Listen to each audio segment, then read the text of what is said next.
Now then, what makes a nation strong? Taxes? There's nothing new about those either. The first income tax was paid by Abraham. It was written on a rock by the hand of divinity and handed to Moses at the top of Mount Sinai. And you might want to remember this. It was at the flat rate of 10%. It promised the wrath of God on anybody who tampered with or violated that law. Christ was born in Bethlehem because Joseph was on his way to pay his taxes. Joseph was a relatively well-to-do landowner of the house and lineage of David. Yet the taxes exacted by Caesar Augustus were so exorbitant that he didn't have enough money left over to employ a trusted messenger for the mission, so though his wife was great with child, he made the journey himself. And Christ was born in Bethlehem because Joseph was on his way to pay his taxes. And Christ was born in a manger because there was a housing shortage when he got there. Our problems are not new. At Runnymede, the Magna Carta was handed to King John on the end of a sword, denying to royalty the right of unlimited taxation. Yet you know it was for us, the American people, to become the first in recorded history ever voluntarily to surrender our rights to private property. Oh, yes, we did. With an innocent-sounding constitutional amendment, the 16th, which says that Congress shall have the power to lay and collect taxes on incomes from whatever source derived, and we forgot to put any limit on the extent to which we could tax ourselves. Conceivably, we could be taxed out of all private property. We could be taxed not 70%, 80%, 90%, but 100%. We could awaken one morning and find that the government owns the farm and the house and the car and has a mortgage on the church, legally. Historically, whenever any nation has taxed its people more than 25% of their national income, initiative was destroyed and that nation was headed for economic eclipse. Presently, the American people are being taxed 33% of their total income. History says we'll roll forward on momentum for a little while, but we'd better get some more gas in the tank pretty quick. You see, ours is not the first by George good government to arise on the world stage. There have been several. Rome, Spain, and Greece, and China, and each enjoyed about 150 years at its zenith. That's just about our time in the New World. And then each decayed away. Not one of them was ever destroyed by anybody else's marching legions. Each rotted away, morally, socially, culturally, economically, simultaneously. You know, one of the most cruel paradoxes of history is this. Because each was a good government, it bore bountiful fruit. And when it bore bountiful fruit, the people got fat. And when they got fat, they got lazy. When they got lazy, they began to want to absolve themselves of personal responsibility and turn over to government to do for them things which traditionally they had been doing for themselves. At first, there appears to be nothing wrong in asking government to perform some extra service for you, but if you ask government for extra services, government, in order to perform its increasing function, has to get bigger, right? And as government gets bigger, in order to support its increasing size, it has to what? Tax the individual more, so the individual gets littler.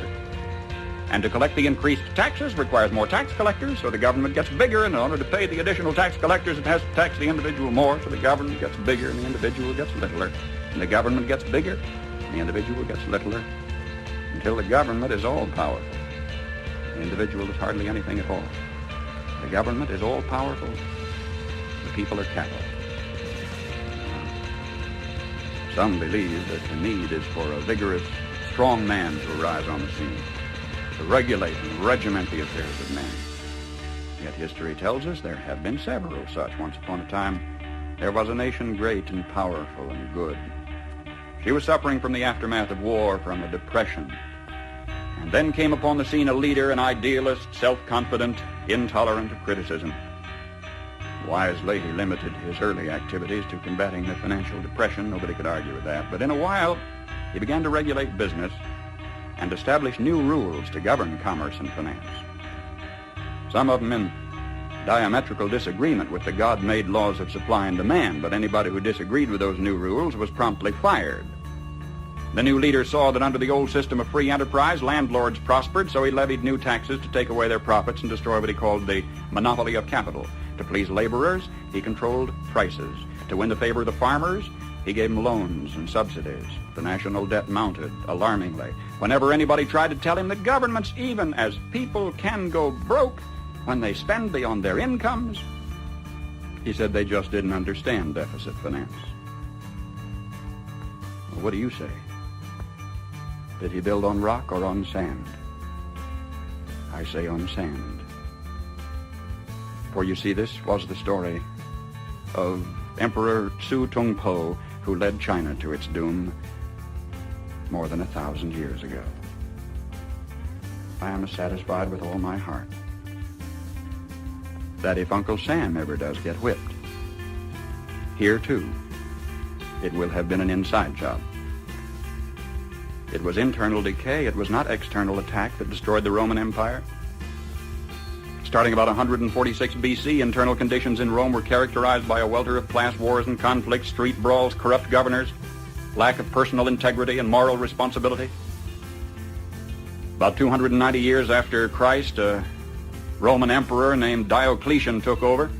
He really grabbed the bull by the horns. He took over in a period of turmoil and severe depression. The first thing Diocletian did was call in the gold and close the banks and raise the taxes.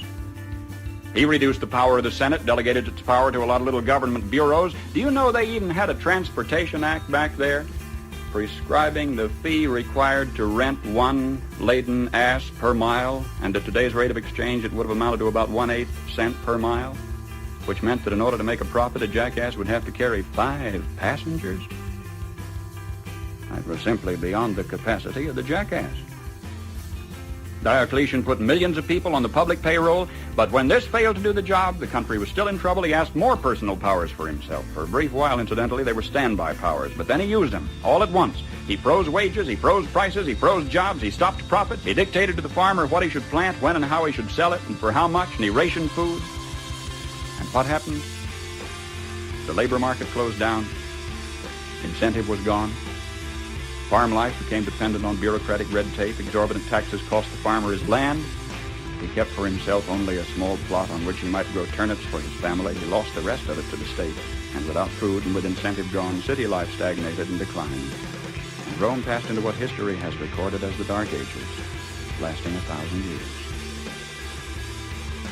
Just by turning to the left, the world has gone in circles. A nation would evolve from a monarchy into an oligarchy, from oligarchy to dictatorship, from dictatorship to bureaucracy, from bureaucracy to pure democracy, where finally the people would cry out from the chaos and confusion of the streets, "Oh, please, God, give us a king," and God would give them a king, and they'd have a monarchy again and start the whole silly cycle anew. Now either we will profit from the errors of their ways, or it follows us the night to day. Our children are going to have to relive the Dark Ages all over again. How come, after thousands of years of experiment, our new nation has come so far so fast? All this in less than 200 years. What is the secret of our success? Well, I think it had to do with a basic American's creed. Perhaps it never passed the pioneer's lips in this form, but if it had, I think he would have said something like this: I believe in my God, in my country, and in myself. I know that sounds like a trite, too simple thing to say, and yet it's a rare man today who will dare to stand up and say, I believe in my God and my country and in myself, and in that order.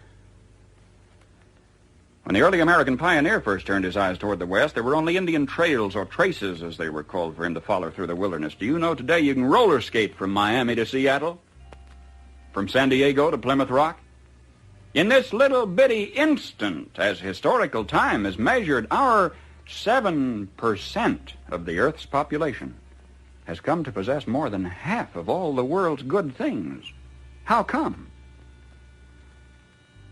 Well, sir, when that early pioneer turned his eyes toward the West, he didn't demand that somebody else look after him.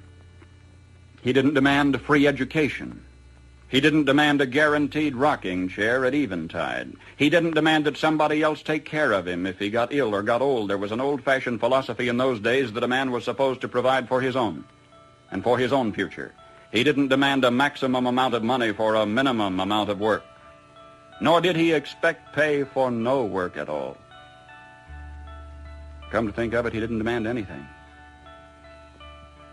That hard-handed pioneer just looked out there at the rolling plains, stretching away to the tall green mountains, and then lifted his eyes to the blue skies and said, thank you, God. Now I can take it from here.